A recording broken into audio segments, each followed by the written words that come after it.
सभा कोई हां बे मु तो गुए गाई की कहू बे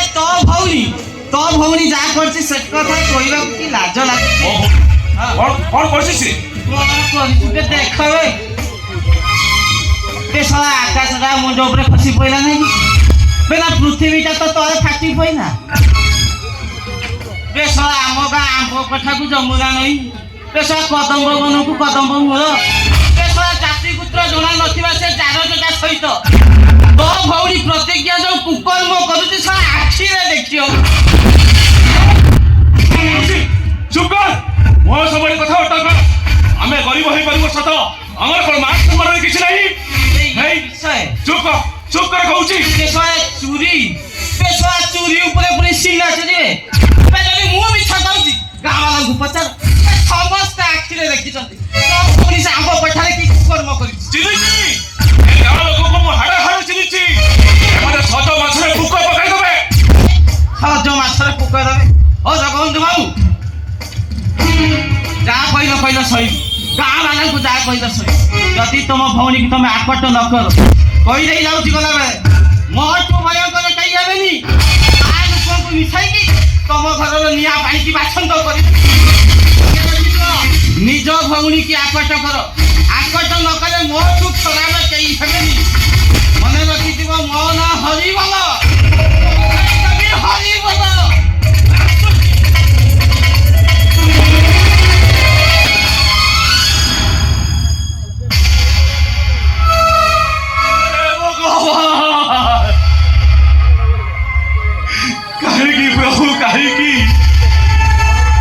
गरीब मान भाग्य एमती दुख लदी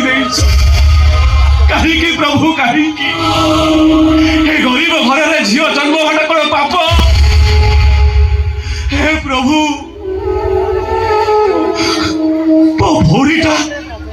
भौरीटा गुणकारी बाहर को चलीगला बोली तार एत अपरिंदा धनी घर झीलटा जदि पाप करे सहीटा सेमानकर दुष्टामी गरीब घर झीलटा जदि घर गुड़ काढ़े सहीटा ना गाँ सारा डिंडी बाजिब बसवाटा ये भूरी भूल कर कहीं विश्वास करी पार आज आस आस तू पचारि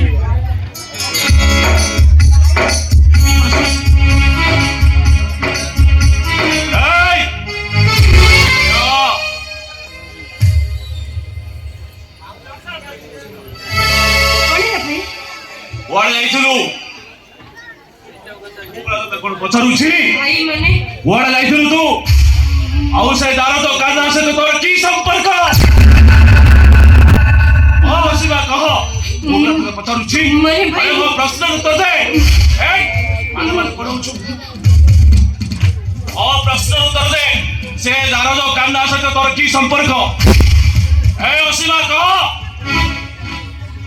असीमा कह भाई हां मु कनको भला पाए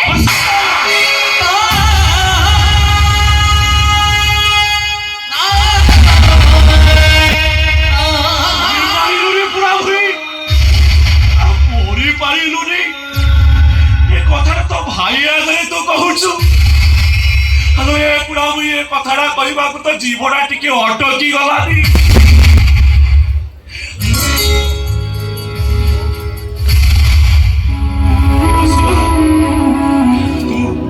तू से कागज को भूली जानो असीवा तू आज तो तुम मारी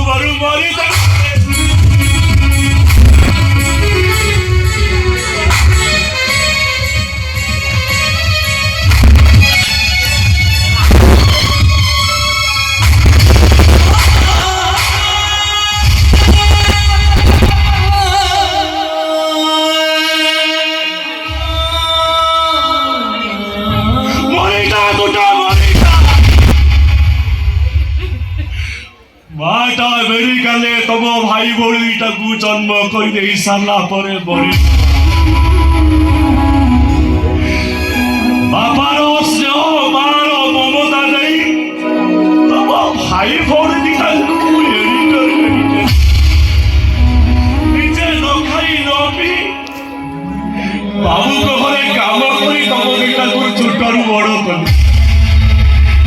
ଆସିବା ଏ ଛାତିକୁ ପଥର କରି ଖରା ବର୍ଷା ଶୀତ କାକରକୁ ଖାଲି ମଣିଷ ଭଳି ମଣିଷ କଲି ତାର ପ୍ରତିଦାନଟା କଣ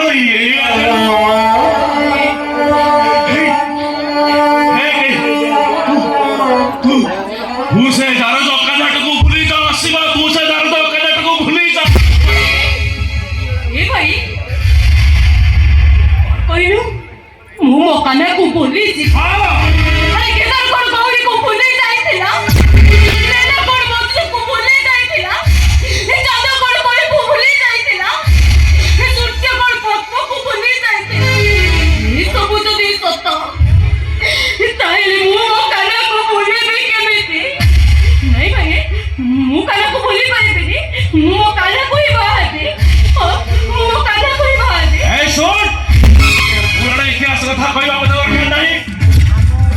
ଏଇଟା ହଉଛି ଗଣି ଯୁଗ ଆଉ ଯଦି ତୁ ତ ନିଷ୍ପତ୍ତିରୁ ଓହରି ନ ଯାଉ ତାହେଲେ